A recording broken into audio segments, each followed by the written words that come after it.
語言概念只能夠係處理嗰個經驗世界、知識世界嘅嘢嘅啫。第六啦，模式個模啊，觀咧係超越對立二分嘅，主客對立超越，叫做無對，無對對一對立啊，冇能所、我法、主客呢啲對立，全部一概超越。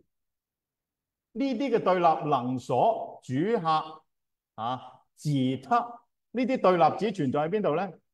只存在喺理性思考裏邊。當你觀察啲花嘅時候，係咪有個觀察者啊？同埋有嗰個俾你觀察嘅花，咪能所咯。我法，生命存在就係我，生命存在以外嘅嘢就叫法，咪有我法咯。呢啲叫有對，對一對立哲學上講叫 duality， 有對立對偶性。佛教嘅智慧就係要教我哋超越呢種對立對偶性。一有對立咧，就會產生虛妄分別有對立啊嘛，對立咪分別咯。呢個世界所有嘅爭鬥，全部係由呢種邏輯上對立嘅關係產生嘅。有你有我，咪大家爭，係嘛？兩個人有兩個人嘅爭鬥，兩個國家有兩個國家嘅爭鬥，係嘛？你同我到最後咪打仗咯，到最後咪生靈塗炭咯，全部係因為二分有對產生㗎。好，第七啦，喺觀呢個方法裏邊咧，係冇時空上嘅，冇時間空間上。我哋經驗世界去認識嘅萬有都係有時空上嘅。你睇到呢盆花，而家你哋聽緊我講嘢，係有個特定嘅空間、特定嘅時間。喺觀照實相、觀見嗰個最高嘅真實嘅模式裏邊，係唔存在時間同空間嘅。OK， 一念就係萬劫，一劫係好長噶吓，一念中就係萬劫，萬劫就係收入一念。一粒芥子，芥子即係好似一粒芝麻咁細嘅嗰啲種子啦吓，可以容納成個須彌山。須彌山即係喜馬拉雅山，芥子立須彌。呢啲咩話？呢啲就係打破時空格度嘅話，冇時間空間，就等於你去打坐吓，坐到咁上下，你忘記咗時間。原來坐咗咁耐啊嗱，眨下眼啫，好似啱啱坐落去啫，出定嗰陣已經過咗1個鐘頭、2個鐘頭，時間之流嗰個意識流中斷咗，或者未中斷，佢嗰個毛啊扭曲咗，時空個模式扭曲咗。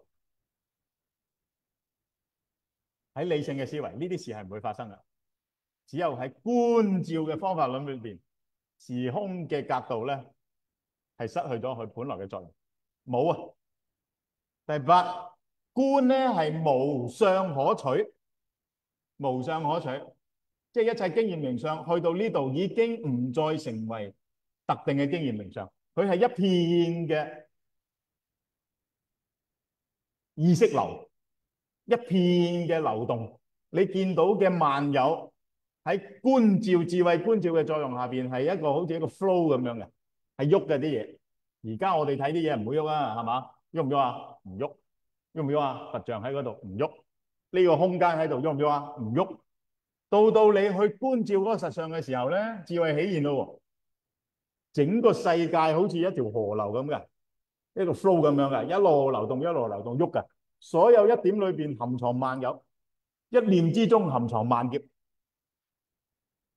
仲邊有特定嘅形象可取咧？呢個叫觀。用我哋嘅腦去諗咧，右邊咯，就有取。有取即係 cap 個相翻嚟，係嘛？取咪就係五蘊裏邊色受想行識嗰個想咯。想蘊啊，意思即係話對嗰個外境進行一個攝像嘅作用。嗱，你而家望住我啊，係咪啊？跟住下一秒眯埋隻眼，係咪依然見到呢個形象啊？剛剛開眼嗰個形象啊，你咪將呢個形象攝咗入去你嘅心識嗰度，嗰個叫做想蘊，咁係好明顯啦，有個相俾你取咗入去，印咗落去你嗰個心識嗰度，變成一個業種子啊，變成一個業種子，咁呢個咪有趣咯？呢隻經驗活動、理性活動，觀係唔會有趣嘅。最後一個啦。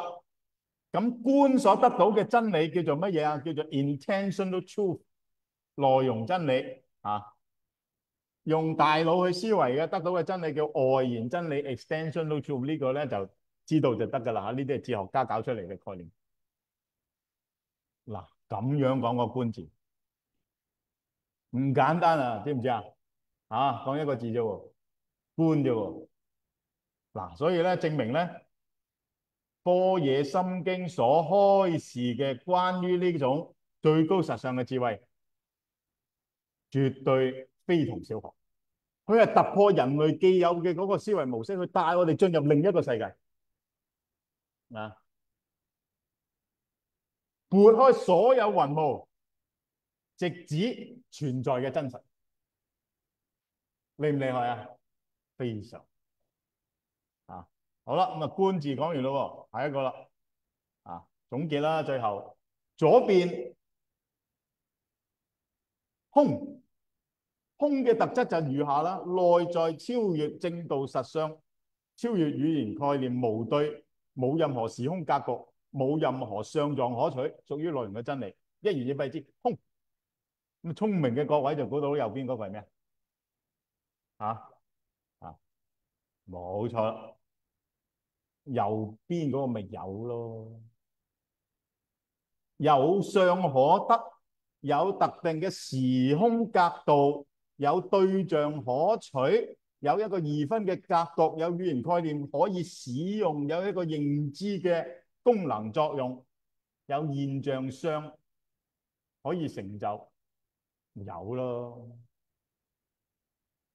所以般若智慧啊，俾咩我哋啊？俾啲咩嚟啊？冇嘢俾，冇嘢俾就係最高嘅收穫。冇嘢俾你就最高嘅收穫。掃蕩啊，掃蕩你心識嘅虛妄分別，幫你咧打掃乾淨啊！你嗰個虛妄分別心，呢個就最高嘅智慧。一個空一個有啦嚇，記住啦啊！總結一個空就一個有。好，繼續咯。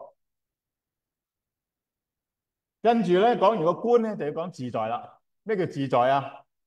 嗱，佛經關於自在好多講法嘅啊，我略舉一隅啊，同大家分享下。菩薩有四種自在，特別咧係第八地以上嘅菩薩就具足各種自在嘅。譬如自在一般嚟講有四種啊，呢個普通嘅講法嚇，唔係八地菩薩以上。八地下一頁先講。普通嚟到講菩薩四種自在咧，第一戒自在，即係戒律好清淨，唔單止清淨唔會犯戒，唔會違禁啊。而且咧，佢能夠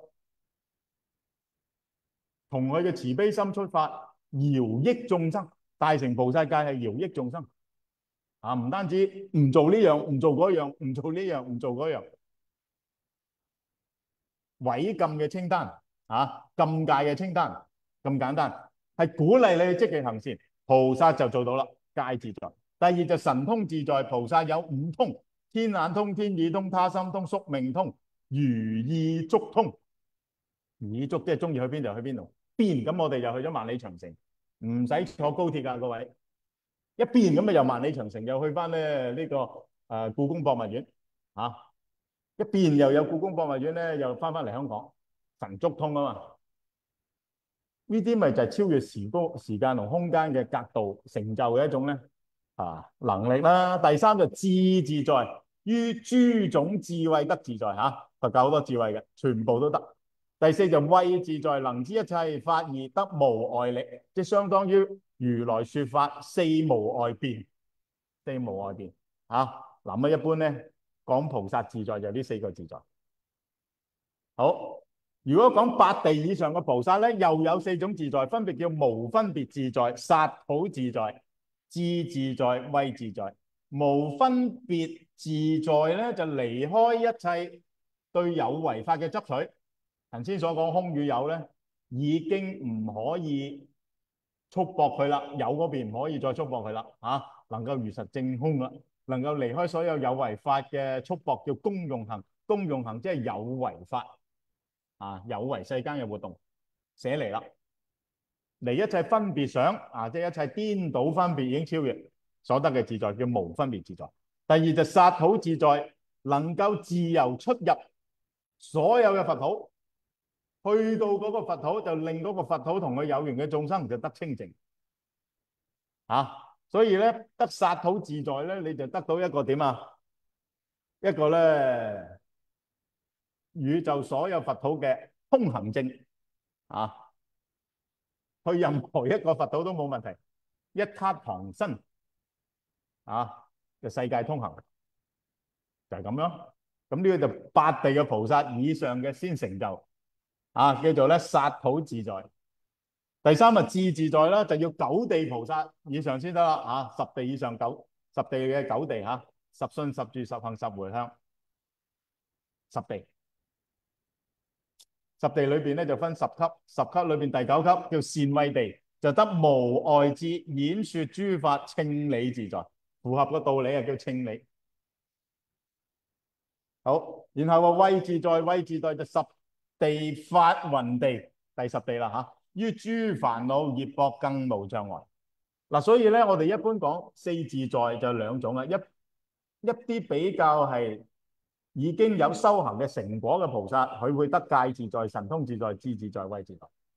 一般修行成果就八地以下嘅，或者初地到七地，七地就阿羅漢嚟噶啦。一般將阿羅漢界定為七地啊嘛，咁就得呢四種自在。八地以上就呢四種就唔同啦。咁一言以蔽之，都係講緊啲大菩薩啦嘅嗰個精神境界啦，係咪？好，再睇啦。自在嘅含義總括以上，咩叫做自在啫？自在就自作主宰啦，自作主宰中文譯做自在咧，就真係譯得好妙啦。你諗下，自就自己啊嘛，在即係存在啊嘛，喺自己嗰度存在，係嘛？譯得好妙噶，自在呢個字譯得好妙至於你話佛法咧，佛教咧，用自在嚟到去形容嘅法相咧，相當多嘅。頭先已經介紹咗兩個啦八地以上嘅菩薩嘅四自在，同八地以下菩薩嘅四自在。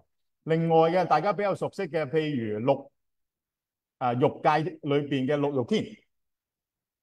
欲天、四天王天、33天，係嘛？閻摩天即係閻羅王嗰度啦。跟住咧就兜率天彌勒佛嗰度啦。跟住咩化自在天又自在咯。咁佢嘅自在係乜嘢自在？化嘅自在，變咁就變到罐 Coca-Cola 出嚟噶啦，變咁樣就麥當勞噶啦，唔使落 order 呢個速遞噶，變乜有乜，咁化自在。然後第五天係化自在啦，第六欲天係咩得個他字，他化自在，又係自在喎。咁佢他化自在咧，佢就唔係自己要變嘢出嚟玩啦，享受啦，佢就搞你搞乜嘢玩弄你於股掌之上，好似個木偶咁玩弄你於股掌之上。咁佢咧通過玩弄眾生咧而得到快樂，呢種快樂咧就成為佢嘅資糧啦，佢就咁樣活下去嘅，咁叫他化自在天。咩人嚟噶呢啲？天魔。天魔就以玩弄眾生為業，你越墮落佢就越快樂，你墮落佢快樂，咁咪他化自在天咯，都好自在噶。對佢嚟講，玩你啊嘛，玩得好自在啊嘛。點樣玩你搵啲嘢引下你咯，係嘛？睇下你中意啲咩，投其所好咯。嗱，六合彩1億喂，成日咧暗暗沉沉，夜晚聽1億，1億，1億，邊個喺度同你講1億嘿，嗰個啊，知唔知啊？咁你第二朝起身咧就掛住去買六合彩，就唔去念佛啦喎，會唔會㗎各位？希望你唔會啦，但係係嘛，好難會㗎嘛啊！咁你咪就被他化自在天，玩弄於股掌之上咯。咁你就掛住買六合彩就唔修行㗎啦。我隨便舉個例子啫嘛，要誘惑你嘅嘢多的是啦，點止係六合彩得嘅？好，咁啊，他化自在天嗱，化自在，他化自在，再上咯喎，色界第四禪啊，色界第四層啊，初禪、二禪、三禪、四禪，即係第四禪天，嗰、個叫做摩希首羅天。摩希首羅係咩意思啊？嗱，一陣間就會同你講啊。Isra'la 咩意思啊？就自在，即係大自在天。大自在天就係印度教嘅主神濕婆神啦，就係濕婆神。濕婆咪大自在咯。所以印度有一個信仰叫做大自在天嘅外道啊，佛經出現好多嘅，就係拜濕婆噶啦。濕婆就話呢個世界係佢創造嘅，啊佛陀咧就係佢嘅化身嚟嘅，將佛陀歸入佢嘅化身，咁大膽喎，咁呢啲就印度教徒講法啦。佛教就唔係啦，濕婆神根本係佛教其中一個神，啊其中一個神嚟嘅啫嘛。但係點都好，佢係大神，即係階位好高嘅，因為佢已經去到四禪啦，叫摩希首羅天。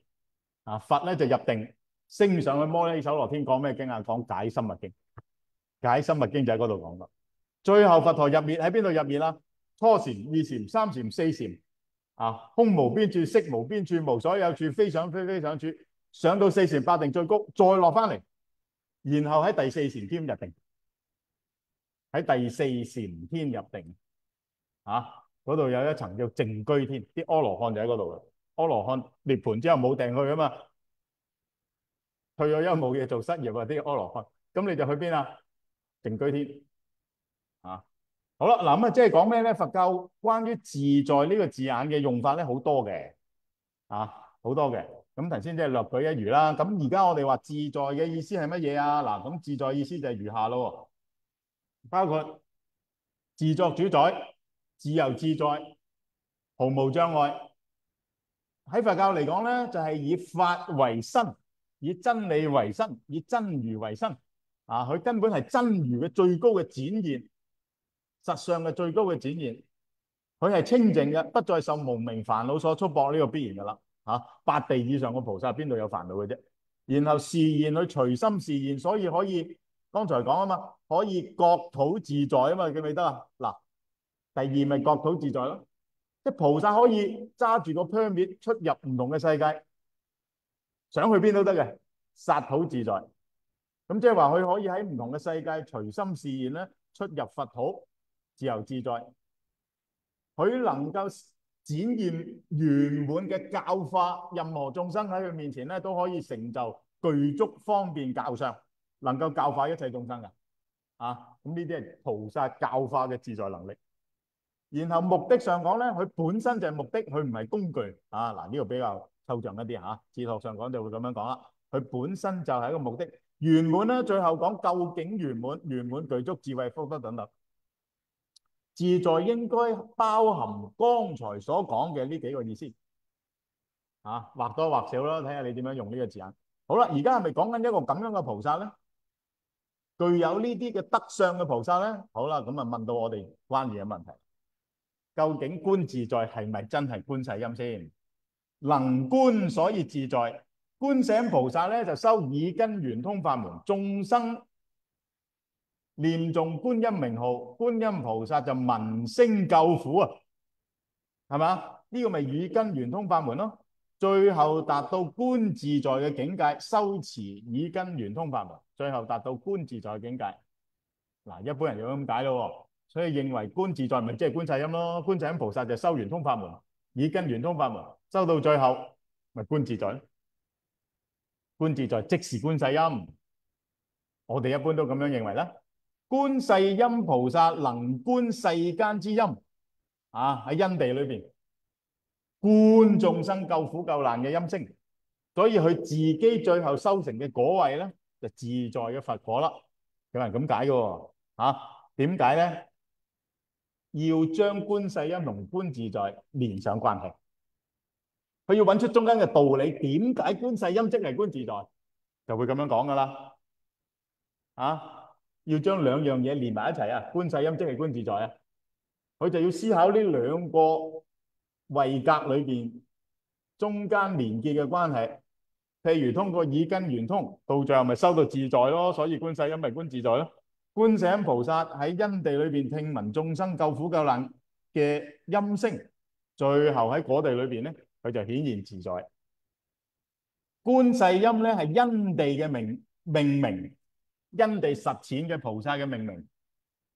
未成佛之前，因地實踐嘅菩薩嘅命名，因地就未成佛咯。觀自在咧就係用果地嘅佛果嚟到命名，一個係因地嘅命名，叫觀世音聞聲救苦啊嘛。一個就果地嘅命名，就叫觀自在。嗱，以上咁多點咧，都係說明一個道理啫。觀世音即係觀自在，是耶非耶啊！各位，你哋覺得咧？一般佛教徒就唔會懷疑啊，點敢懷疑般若心經嘅主角觀自在唔係觀世音啊？係咪？一定認為心經就係觀音法門之一。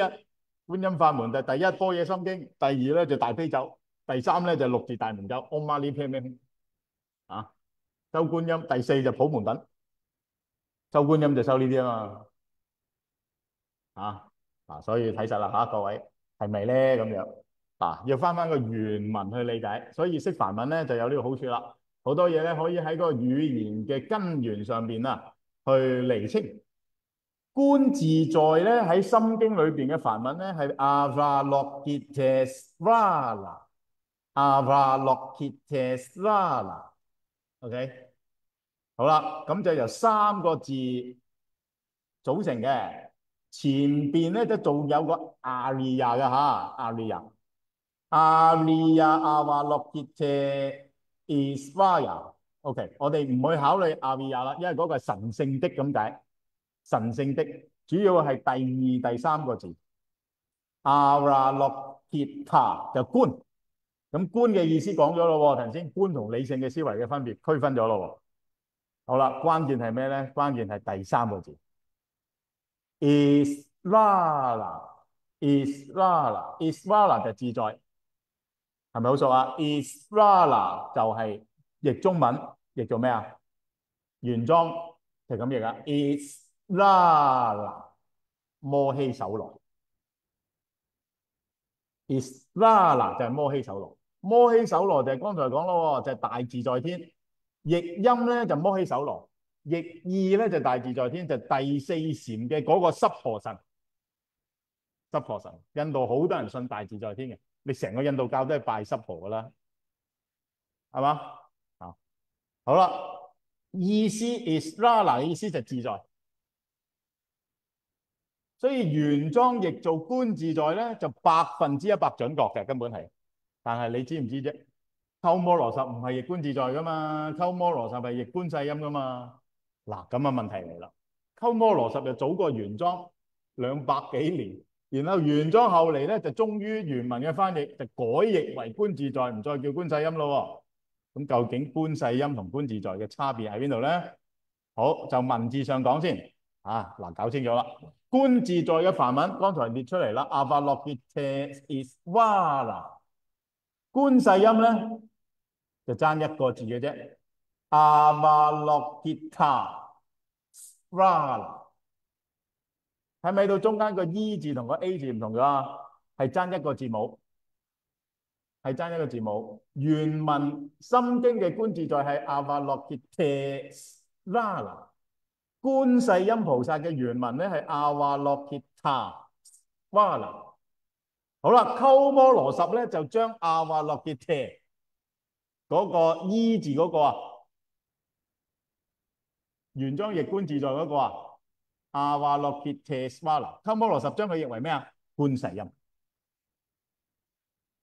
咁點解鳩摩羅什會將佢譯做觀世音咧？明明係自在啊嘛，可能因為觀世音嘅名字Avalokitesvara A 咯，唔係 E 咯，好相似，因為太相似啦，所以鳩摩羅什就判斷呢兩個菩薩應該係一個菩薩，但明明原文唔係啊嘛，咁佢就意會咯，佢自己意會咯。鳩摩羅什翻譯經典係採取一種意譯嘅態度，就意會啦，意會咧阿瓦洛傑塔斯瓦拿應該就係觀世音啊，阿瓦洛傑特斯瓦拿應該就係觀世音，將兩個字等同咯，即係意思即係將兩個字等同。好啦，咁本來 Srala 就係音聲，Israla 就係自在，係兩個字嚟嘅。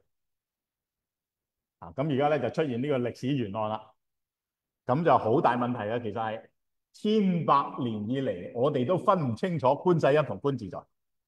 咁究竟觀世音係咪就係觀自在咧？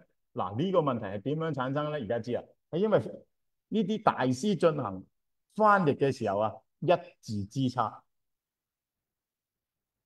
鳩摩羅什將阿瓦洛傑特斯瓦拿 E 字嗰個翻譯成觀世音，以為等同於 A 字阿瓦洛傑塔斯瓦拿。咁但係原來就唔同噶嘛。好啦，咁於是乎咧就出現呢種咁樣嘅相似性。嗱，第二個理由咧係鳩摩羅什咧翻譯為觀世音嘅理由咧，可能係因為鳩摩羅什同時翻譯妙法蓮花經噶嘛。喺普門品裏邊咧，就受經文嘅影響。若有無量百千萬億眾生受諸苦惱，聞是觀世音菩薩，一心稱名觀世音菩薩，即時觀其聲音，就皆得解脫。鳩摩羅什同時翻譯普門品，介紹觀世音菩薩，受普門品影響，將 E 字嘅呢一個譯成 A 字嘅嗰個。將觀自在譯作觀世音。好啦，咁自從咁樣之後咧，咁中國人咧就普遍認為觀自在即係觀世音咯。好啦，睇下玄奘點樣去說明呢件事。玄奘嘅觀點喺《大唐西域記》裏邊，卷三有呢段話：曹歇里城呢個城鎮嘅名字，東北有30餘里。至阿布多，阿布多即係好奇特咁解啊！中國人叫奇特，有一個好奇特嘅石坡，相信係一個由石堆砌出嚟嘅山坡或者一個塔咧，一個佛教嘅建築物非常之高嘅，40餘尺高度40餘尺。石水倒坡，石水倒坡咧，即係梵文 stupa，stupa 即係舍利塔。舍利塔下低係埋放咗佛陀嘅遺骨或者聖者嘅遺骨嘅，中文譯做水倒坡，一個石製嘅水倒坡一個石製嘅舍利塔嘅西面，渡大河過咗嗰條河有30-40里以外去到一個精舍，精舍裏邊咧有個阿博羅次底濕佛羅菩薩像。好，阿博羅次底濕佛羅菩薩像，阿化洛傑特斯瓦拿，阿化洛傑特斯瓦拿，E 字嗰個E 字嗰個阿化洛傑特斯瓦拿，就係呢度所講嘅阿博羅次底濕佛羅，阿化洛傑特斯瓦拿，嗰度有個菩薩像。咁玄奘法師喺印度就揾到呢個菩薩像。啲字嘅連聲梵語如上，分文散音，即阿博羅次多阿化洛傑特，譯做觀；Israla 伊濕佛羅，譯做自在；舊譯光世音或觀世音，邊個係舊譯啊？鳩摩羅什或觀世自在，呢個就係另一個法師嘅翻譯啦。好，最後嗰4個字。皆謬也，全部都係錯嘅。咁我玄奘法師話呢啲譯法係錯嘅。咁既然係錯，咁即係《般若心經》嘅主角觀自在菩薩就唔係觀世音啦，就唔係啦。玄奘法師作出嘅判斷，觀自在菩薩並不是觀世音。呢個係基於對梵文嘅直接嘅閱讀。知道阿巴洛傑特斯拉同阿巴洛傑塔斯瓦拿之間嘅區別，玄奘法師就有條件權威啊，佢係權威嚟嘅啊！佛經嘅權威話俾大家聽，觀自在不是觀世音，呢個係錯的。亦光世音即係觀世音啦，或者觀世自在啦，都係被以為係觀世音，皆訛謬也，錯的啊！好啦，咁即係玄奘法師就話俾大家聽，唔係啦嚇，觀自在唔係觀世音啦。咁結果歷史咧，大家有冇好正視玄奘法師呢種區分啊？冇，千百年以嚟，玄奘之後、唐代之後，我哋個個都話觀世音係觀自在㗎啦，係嘛？所以咧，有啲嘢咧，邊個翻譯先，已經根深蒂固啊，種入我哋心田啦。所有佛教徒都認為觀自在就係觀世音啦。200年後，然之後玄奘法師話俾你聽，唔係啊，你哋200年來都搞錯咗啊！改唔改變到歷史㗎？改變啊！對於佛教徒嚟講，有冇必要去改呢個歷史咧？亦都冇，因為觀世音菩薩同我哋因緣太深啦，係嘛？所以歷史係歷史啊，義理係義理，語言係語言，但係問題要講清楚啦。好啦，玄奘法師就認為嗰個菩薩明明就叫做阿化洛揭斜斯瓦那，即係觀自在啦，即係《般若心經》嗰個啦，就應該譯做觀自在。前人譯為光世音，邊個譯啊？竺法護，竺法護好早啊，竺法護非常之早噶啦嚇，即係佛經早期翻譯嘅嗰啲法師。鳩摩羅什咧譯做觀世音，又或者後人另一種譯法就譯觀世自在，都是錯的。阿法洛揭特斯瓦拿依字嗰個觀自在嘅意義係觀照一切而自在無礙，不是觀世音。呢個玄奘法師嘅講法啦，係嘛？好嗱，咁大家咧要知道啦，回答咗我哋今日嘅問題啦。究竟觀世音同觀自在係咪同一個菩薩咧？咁樣咁而家大家答案知道噶咯喎，係咪啊？語言上唔係，根據玄奘法師講，語言上唔係一個阿華洛揭特斯瓦那觀自在，觀世音咧阿華洛揭塔斯瓦那，語言上唔係，歷史上咧，歷史上依然我哋話《心經》嘅主角觀自在菩薩，咪就係觀世音菩薩咯。歷史嘅判斷同呢啲翻譯大師、玄奘大師喎，權威嚟嘅喎嘅判斷係唔同就唔同嘅咧。好咁另一個我哋可以融合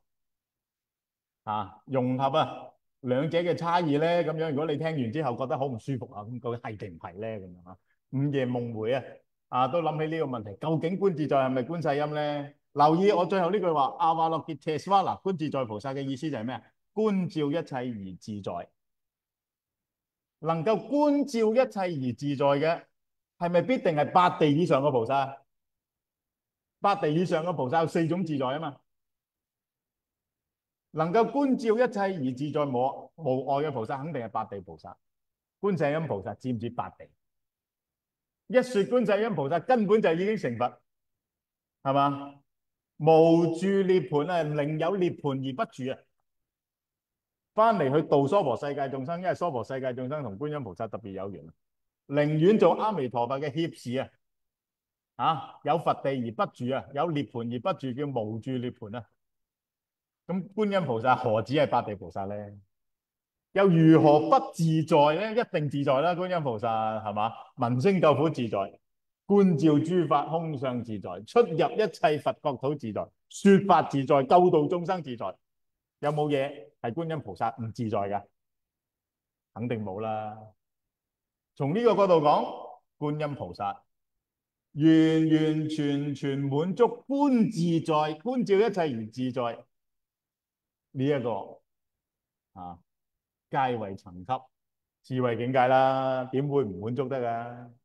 咁好多菩薩都滿足啦。如果咁樣講，觀音菩薩係觀自在，跟住咧聰明嘅各位就識得接埋落去講啦。地藏王菩薩觀唔觀自在啊？地藏王菩薩一樣係觀自在。文殊菩薩觀唔觀自在啊？文殊菩薩一樣觀自在。普賢菩薩咧，普賢菩薩一樣觀自在。所以當你念觀自在菩薩行深般若波羅蜜多時嘅時候，咁你就好着數啦。點解啊？一觀自在阿法洛傑切斯巴啦，哇！啲大菩薩全部出晒嚟，何止係觀世音啊？普賢菩薩、地藏王菩薩、文殊菩薩，乃至法界無邊八地以上菩薩，全部出嚟，異口同聲啊！行深般若波羅蜜多時，照見五蘊界啊！所以咧，我哋呢個答案更圓滿。以後有人再問你觀自在係咪觀世音啊？答何止係觀世音，係嘛啊？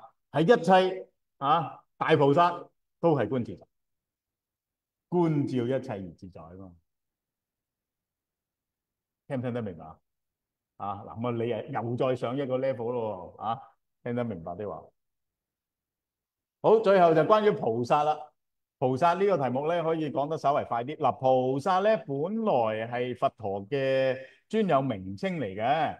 去到部派佛教嘅時候咧，大家因為懷念佛陀，所以咧大家覺得咧自己都好想行釋迦牟尼佛前生嘅路以佛為榜樣啊！因為大家都思念佛陀啦嘛，巡禮佛跡，即係嗰啲佛塔啊，大家去圍住啲佛塔繞佛啦，然之後安居喺呢啲佛塔周圍啦，變成一個叢林啦，一齊去修行啦。禮拜塔廟，讚歎佛功德，學習佛前生所作嘅修道，於是乎慢慢咧就自覺到自己都係菩薩，呢個就係菩薩嘅自覺啦。菩薩嘅自覺就係修行人開始覺得唔單止釋迦牟尼佛係菩薩，我都係菩薩，咁呢個叫菩薩嘅自覺。喺歷史裏邊咧係咁樣發生嘅菩薩咧係波啲塞提娃菩提薩多嘅翻譯，簡稱菩薩，有好多意思㗎求覺悟者，菩薩原是求覺悟、求真理、求智慧具有覺性者，追求圓滿智慧體證真理嘅修行人嘅意思。以前嘅譯法叫覺有情嘅，波啲塞提娃，波啲就係覺性，塞提娃咧就係有情。有覺性嘅就係 body 覺性，塞提娃就係生命。一切有覺性嘅人發心求取生命嘅覺醒，求取覺性，都係菩薩。咁於是乎咧，歷史裏邊咧就開始出現好多菩薩啦，就唔係淨係釋迦牟尼佛係菩薩啦。呢個就係菩薩嘅覺醒佛亦都唔係淨係一個釋迦牟尼佛，過去曾經受燃燈佛嘅啟示。當時叫善慧童子用7徑青蓮花供養釋迦牟尼佛供養燃燈佛。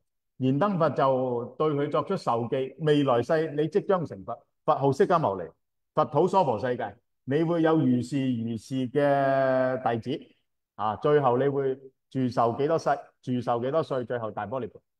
燃燈佛為釋迦授記，咁即係證明佛就唔係釋迦一個啦。有燃燈佛啊嘛，乃至過去7佛，釋迦之前有6個，加埋釋迦就7個，咁即係佛咧就唔係淨係釋迦牟尼菩薩亦都唔係一個無邊菩薩咧就開始出現啦。人人皆可為釋迦，即係人人皆可效法菩薩，重行釋迦嘅道路，發願，人人都可以發願成為菩薩咁呢個咧就喺歷史上講咧菩薩嘅意思啦。咁一路照住菩薩道嘅修行，最後咪變大菩薩咯。十信十住十行十回咁菩薩嘅覺醒咧，最重要就係自利利他做救度眾生，上求下化，上求道，下化眾生六度四攝，布施持戒忍辱精進禪定般若，布施愛語利行同事以種種方便對機對理對時，成就各種圓滿嘅教法，永無疲厭。菩薩積極救世嘅精神咧，喺大乘佛教裏邊咧就表露無遺。呢啲咧就比較簡單，我讀一讀就得啦。好啦，咁啊菩薩覺醒之後咧，就要有52個階位嚇，一般叫做52位。十信、十住、十行、十回向，就地前40心。上地之後就初地、二地一路到十地。頭先講八地菩薩就有4種自在。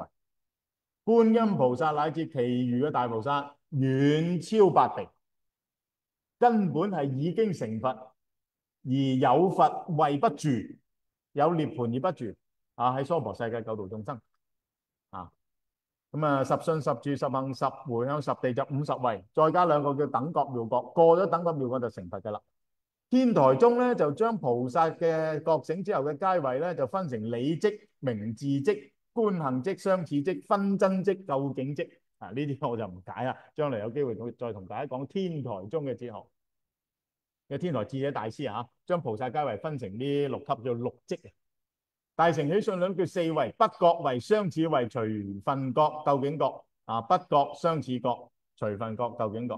唯識宗咧就將菩薩階位分成5位，叫資糧位、加行位、通行位、通達位、修習位同埋究竟位。啊，咪有個知字得噶啦呢啲嚇，因為我哋主要唔係講菩薩階位，而係話俾大家聽咧，菩薩喺大乘佛教裏邊嘅嗰個系統。啊，聽一聽就知啦。今日嘅主要重點係乜嘢啊？啊，今日嘅主要重點喺呢度。究竟觀自在係咪觀世音啊？嗱，而家你哋得到一個超乎一般人，甚至超乎歷史嘅答案㗎咯喎。觀自在係咪觀世音啊？喺語言上唔係。啊，點解啊？玄奘法師講嘅，佢係權威啊，你冇得反駁嘅。啊，咁我哋知道一個阿華羅傑騎，一個阿華羅傑塔 Svala， 語言上唔係，歷史上係咪啊？歷史上係，你我都相信觀世音就係觀自在。啊，更有智慧嘅回覆，觀自在係咪觀世音啊？係，何止係3個字？觀世音咧，何止係觀世音咧？啊，咁你得到呢個答案咧，你就點啊？你就應該好歡喜嘅，因為下次你再念觀自在菩薩行深般若波羅蜜多時，你諗起嘅就唔係觀世音噶啦，所有大菩薩示現啊，一齊咧加持呢個念經嘅人。啊，所以般若法門咧係大乘佛教共許嘅法門，呢個叫通教，就係咁解啦，就係通教。通咧即係通向唔同嘅宗派，你有宗、空宗、淨土宗。淨土宗你唔好以為念佛就唔使觀空喎，有4重淨土喎。最後嗰重淨土叫做常寂光淨土，常寂光淨土即係法土，法土就係照見五蘊皆空，嗰個就係法土。我哋南無阿彌陀佛死咗之後往生嗰個係乜嘢啊？凡聖同居土，凡夫同聖人喺嗰度一齊修行，叫凡聖同居土。啊，嗰個就唔空嘅，嗰個就黃金為地、七寶樓台、八功德水，所有嘢都係好靚嘅。唔靚啊，點吸引你去啊？係嘛？呢個樓盤，呢個示範單位有幾豪華就有幾豪華。示範單位啊嘛，《阿彌陀經》講嗰個淨土世界示範單位嚟嘅啫。你去到就唔係咁噶啦。啊，修行之後啊，花開見佛悟無生啊，嗰個就常寂光淨土啦。我講咗啦，花開見佛咧就唔會咁快悟無生嘅，花開見佛就修行一下先至悟無生。所以花開見佛啊，悟無生中間加2個字，加咩2個字啊？遲啲悟無生。點會個花開你就悟無生嘅啫？乜都唔使做喺對花裏邊，咁擘大隻眼你就悟無生啊？唔使修行啊？花開見佛，遲啲悟無生啊！遲啲，遲到幾時啊？收波嘢啊！照見五蘊皆空啦，你咪悟無生。好，今日講到呢度啊，下個禮拜繼續。下個禮拜講咩題目啊？咁樣，下個禮拜嘅題目咧係乜嘢咧？我睇下先。下個禮拜啊，我列咗般若啦，開始講般若咯。因為照見五蘊皆空啊嘛，度一切苦厄啊嘛。啊，開始講波嘢啦，波嘢波羅蜜啦，啊，好，咁啊，下次先講啦，呢個就好，睇下大家有冇問題。好，線上嘅朋友係咪都掌握到啦？啊，非常之好嚇，有冇問題可以喺聊天室問下。你哋在座有咩問題嚇？啊，俾個咪佢啊，或者你要大聲啲講先得，唔係大家聽唔到。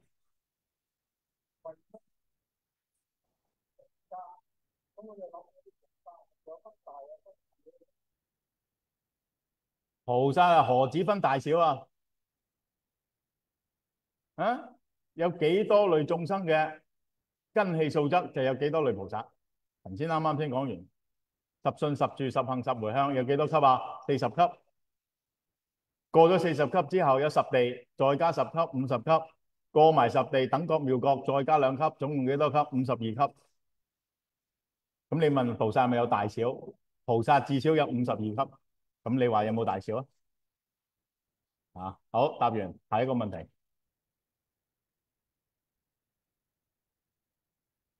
啊，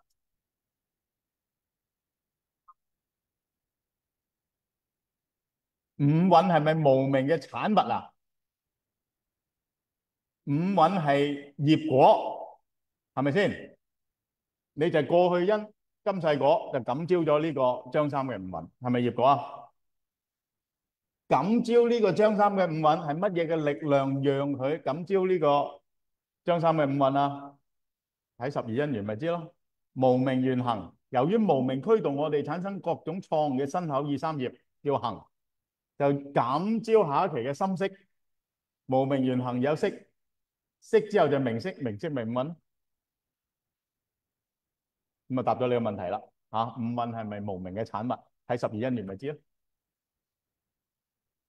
OK，呢個係《阿含經》嘅答法。你要知道大乘佛教嘅答法就唔係咁答。嚇，中國佛教同印度佛教答法又唔係咁答。最後嘅解答就要睇《楞嚴經》。《楞嚴經》五蘊係自性光明、自性所生，唔係無明所生啊。所以楞嚴咧就係中國佛教視為聖典啊，中國人視為聖楞嚴經。不過而家唔講啦，答咗你第一個階段先嚇。你要答啊，五蘊係咪無明嘅產物？係嚇。出於何經何典？出自十二因緣，《阿含經》講嘅就係咁啦。好，睇下咧線上嘅朋友聽成點？你哋聽成點啊？太唔會唔會掌握到？太深定還是咧可以跟到？O 唔 OK？OK 就打 OK 兩個字啦。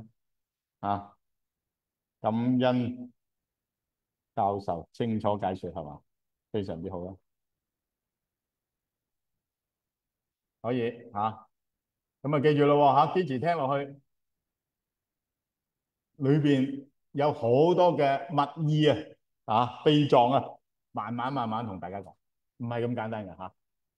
好，下個禮拜再見嚇，阿彌陀佛。好，線上嘅朋友，我哋到此結束啦，下個禮拜再見嚇，阿彌陀佛。